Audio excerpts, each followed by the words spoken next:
Vamos falar desse grande homem levantado por Deus, Martinho Lutero.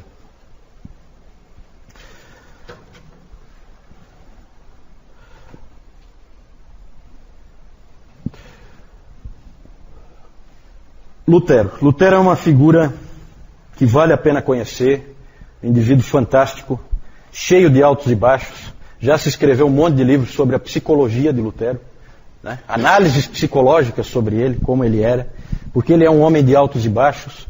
Ele é um indivíduo que, como o Dr. Lloyd Jones disse, é um vulcão em erupção. O homem escolhido para ser o soldado do Senhor, para libertar o povo de Deus do cativeiro em que estava. Tudo nele é cheio de vida. Ele sofria constantemente de depressões. Muitas vezes ele caía em grande desânimo, que ele chamava de noites escuras da alma. Uma dessas vezes ocorreu em 1527, 10 anos depois dele ter colocado as 95 teses. Ele começou a ter uns problemas de saúde muito sérios, tinha tonturas, tinha desmaios. E também, nessa época, a peste negra atacou Wittenberg e alguns professores, alunos morreram, alguns saíram, ele foi o único que ficou. E no meio daquele clima e coisa, ele então teve um processo clássico de depressão espiritual. E numa carta para o Melanchthon, grande amigo dele, ele escreveu o seguinte: completamente abandonado por Cristo, eu trabalhei sob as vacilações e tempestades do desespero e da blasfêmia contra Deus. Passou-se o tempo e ele escreveu, depois de algumas semanas, ele escreveu: finalmente, por meio das orações dos santos, Deus começou a ter misericórdia de mim e tirou minha alma do inferno profundo. É típico do Lutero, é um indivíduo vivo, certo? Quando Lutero saiu, nessa época aqui, quando Lutero saiu desse momento, dessa noite escura da alma, em 1527, ele então escreveu um hino. Ein feste Burg ist unser Gott. Castelo forte é o nosso Deus.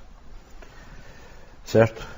Que representava aquele momento que ele estava vivendo. Vocês conhecem, né? O hino.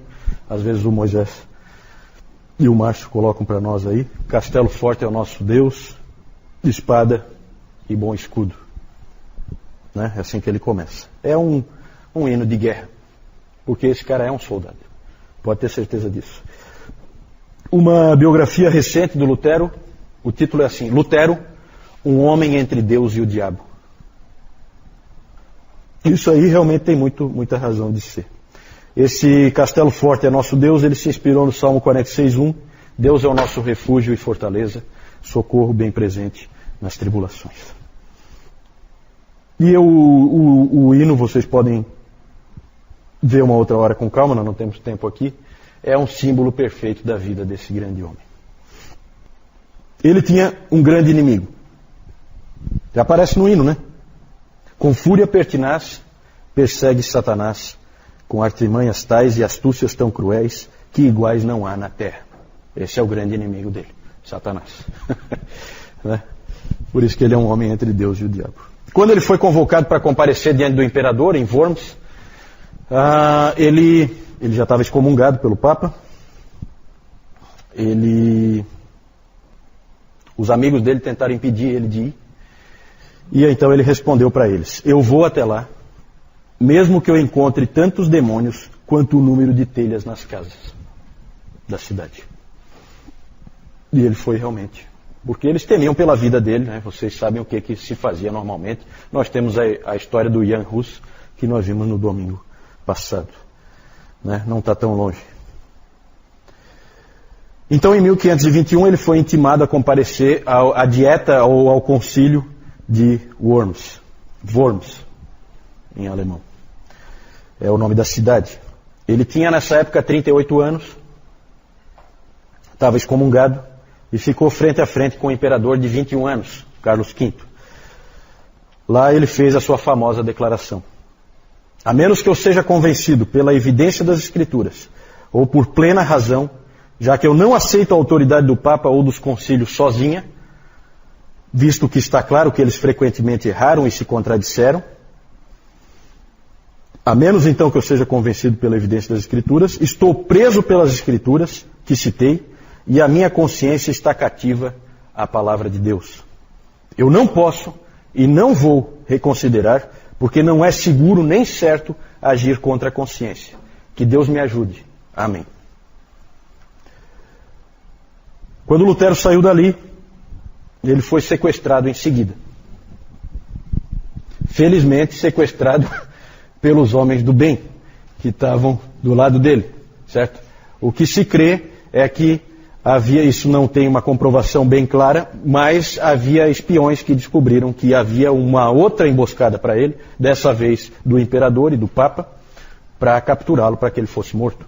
E aí então Frederico o Sábio, rei da Saxônia, mandou homens dele que fizeram uma outra emboscada e sequestraram ele antes.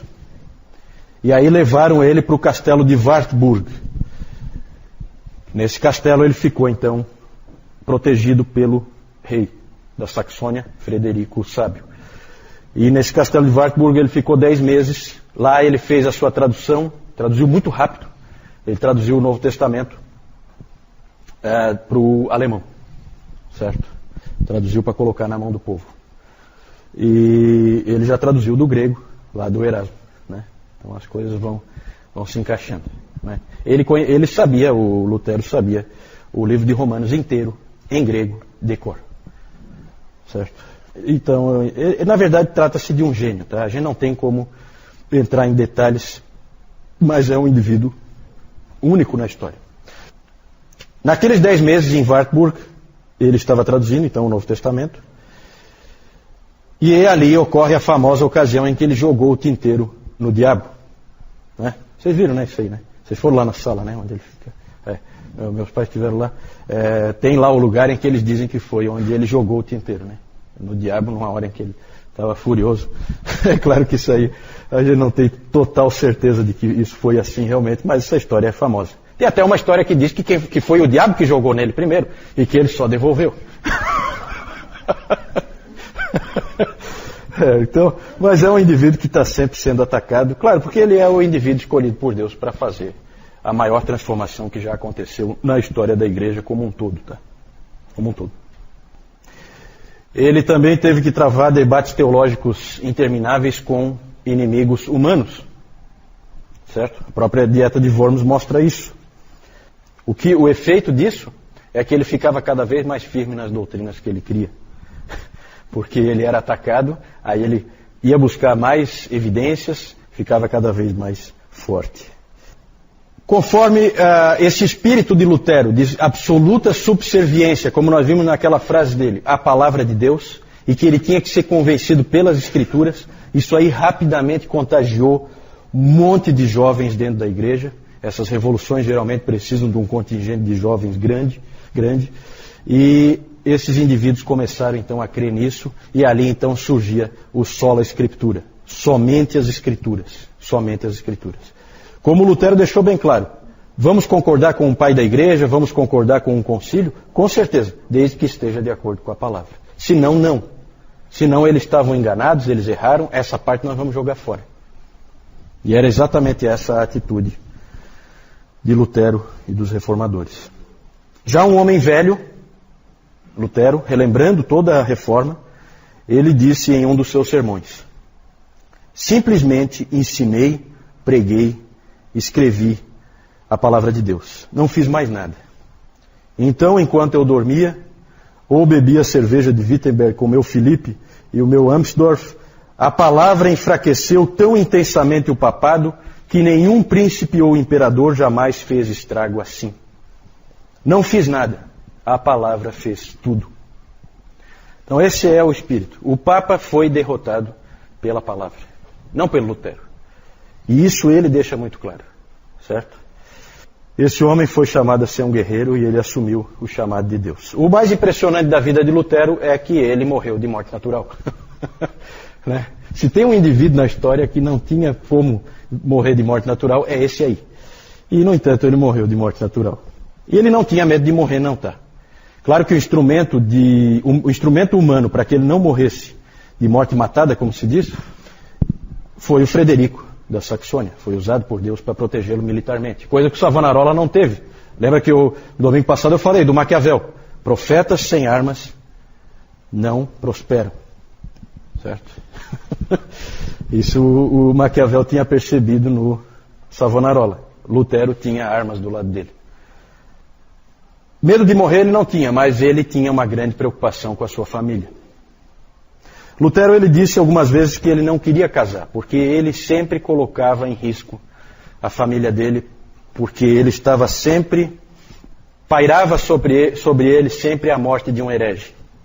E a morte de um herege, a gente sabe como é queimado pelo Papa. Então ele tinha medo de deixar a família sozinha, esse tipo de coisa. Mas ele acabou se apaixonando pela Catarina von Bora, que tinha sido uma freira. E tem uma história muito interessante, que eu não vou contar aqui, né? Mas essa freira, Catarina, ela foi uma das 12 freiras que Lutero ajudou a escapar que ele ajudou a escapar, a fugir de um convento dentro de barris de arenque. Certo? Ele ajudou 12 freiras a fugir de lá de dentro. E uma delas era a Catarina. Certo? Ele acabou depois casando com ela. Ele tinha, quando ele se casou, 42 anos e ela 26. Ele era já bem mais velho que ela. Ele adorava essa mulher. É uma história bonita, a história deles. Na verdade, ali se forma uma primeira família cristã protestante, né?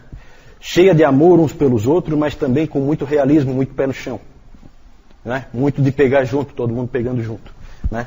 Uma unidade familiar forte. E o Lutero gostava muito de fazer brincadeiras a respeito dela, né? Ele costumava chamar ela de meu senhor Catarina, né? Porque ele era totalmente desorganizado, né? Uma vez o Melanchthon disse que a cama dele estava totalmente mofada, né? Ele dormia num ambiente insalubre, assim, porque ele não cuidava de absolutamente nada. Era daqueles, sabe aqueles intelectuais que não se preocupam com absolutamente nada, a não ser aquele indivíduo focado numa coisa só? Então ele era assim. Essa Catarina veio para arrumar um pouco a vida dele, que estava meio bagunçada. Ele disse que na maioria das coisas ele deixava a Cat lhe dizer o que fazer. Nas outras era o Espírito Santo. Ele era muito espirituoso, né? Tem algumas cartas dele em que ele brinca assim, ele começa, querida costela. Querida costela. Claro que é uma referência a Adão e Eva, né? O maior tributo de amor, provavelmente, que ele fez a ela foi ele ter chamado o livro de Gálatas, que era o livro que ele amava tanto, ele chamou o livro de Gálatas de Minha Cat. Lutero disse que o casamento é a escola da santificação. Ali você aprende quem você realmente é e ali você é trabalhado por Deus. Ele fez muitos comentários sobre essa escola. Ele tinha uma família maravilhosa, eram 5 filhos, foram 5 filhos, 3 rapazes e 2 moças. Ele amava seus filhos profundamente, ele os ensinou e também aprendia com eles. Tem muitas histórias do relacionamento dele com os filhos. Eles confiavam profundamente nele e ele também aprendia lições com Hans, Magdalena, Martin, Paulo e Margareta. Quando a sua filha de 13 anos, Magdalena, morreu em seus braços, a fé dele falhou. 13 anos de idade. O historiador Steve Osmond disse: não sei de nenhuma outra ocasião na vida de Martinho Lutero em que sua teologia e fé não foram páreo para os inimigos que o ameaçavam. Ele desafiou o imperador e os príncipes alemães e diversos papas. Ele amaldiçoou e insultou o diabo. A sua teologia só lhe falhou verdadeiramente na morte de um filho. Lutero sofreu nessa época como nunca. Por fim, ele foi capaz de dizer: é tão estranho saber que ela está feliz no céu e eu tão triste aqui. Deve ser realmente uma coisa horrível. Quando a outra filha dele, Margareta, 2 anos depois, também parecia que ia morrer, ele disse que não ficaria tão bravo com Deus dessa vez, porque ele já tinha aprendido a lição. Mas levou um bom tempo para Lutero voltar a confiar e a amar a Deus novamente. Lutero também cometeu erros. Ele tinha dito, uma vez, que o cristão era simul justus et peccator. Ao mesmo tempo, justo e pecador. É assim que é o cristão. Ele é justo e ele é pecador. Ele é as duas coisas. E ele cometeu erros na vida dele. Ele disse também uma vez que o cristão sabe e sente 3 coisas a respeito de si mesmo. Somos sempre pecadores, estamos sempre nos arrependendo e somos sempre perdoados. O professor Calhoun, quando vai falar dos erros de Lutero, ele diz assim, que se o Lutero estivesse ali sentado, Lutero diria assim, erros não, pecados. Porque Lutero gosta de colocar as coisas como elas são, né? Mas ele teve alguns erros, eu não vou entrar em detalhes, mas só para vocês saberem, né? Ele não é diferente dos outros personagens que a gente conhece, inclusive da Bíblia, que sempre tem os seus defeitos e os seus erros, alguns graves. 4 coisas principalmente foram grandes erros dele. A sua participação na Guerra dos Camponeses, em que ele apoiou o uso de armas para conter os camponeses. A recomendação de bigamia secreta a Filipe de Hesse, essa não ficou bem clara. A sua atitude para com os judeus, bastante negativa. E a sua linguagem em modos grosseiros. Esse aí é típico dele, né? Ele era muito grosseiro na maneira de falar, né? Na verdade, era comum no meio em que ele estava que as pessoas falassem daquela maneira, e ele falava também. Ele morreu em 1546, com 62 anos, em uma viagem em que ele estava indo resolver um problema numa briga entre 2 irmãos, e ele estava viajando para tentar resolver, levou seus 3 filhos com ele. Tem as cartas que ele mandou para Cat enquanto ele estava viajando, muito interessante do que eles faziam e tal, muito bacana. E no meio dessa viagem ele acabou passando mal e acabou falecendo. Ele é uma personagem fascinante. Se vocês tiverem a possibilidade de conhecer um pouquinho mais sobre Lutero, corram atrás disso. E o que se diz é que as pessoas costumam gostar de Calvino, mas elas amam Lutero. E isso é porque ele é tão humano, né? Realmente humano.